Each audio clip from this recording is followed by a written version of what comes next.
When used with a surface plate and gauge blocks, a sine bar can be used to set up very precise angles. To begin, determine the center-to-center distance between the rolls of the sine bar or plate. This measurement is always a standard full inch dimension.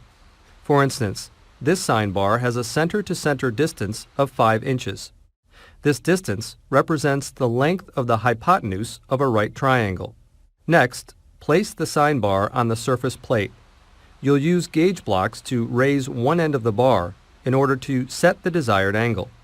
The gauge block build size is equal to the sine of the desired angle multiplied by the center-to-center distance of the rolls.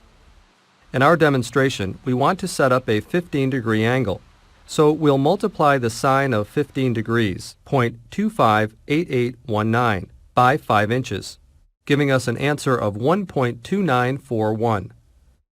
This will be the size of our gauge block build. Next, take a height gauge or surface gauge mounted test indicator and use that sine bar setup to inspect an angled workpiece surface. In our demonstration, we've taken the time to place both the sine bar and workpiece against an angle plate in order to prevent movement during the inspection. Keep in mind that other sine tools, such as a sine vise or a sine plate, are set up in the same manner.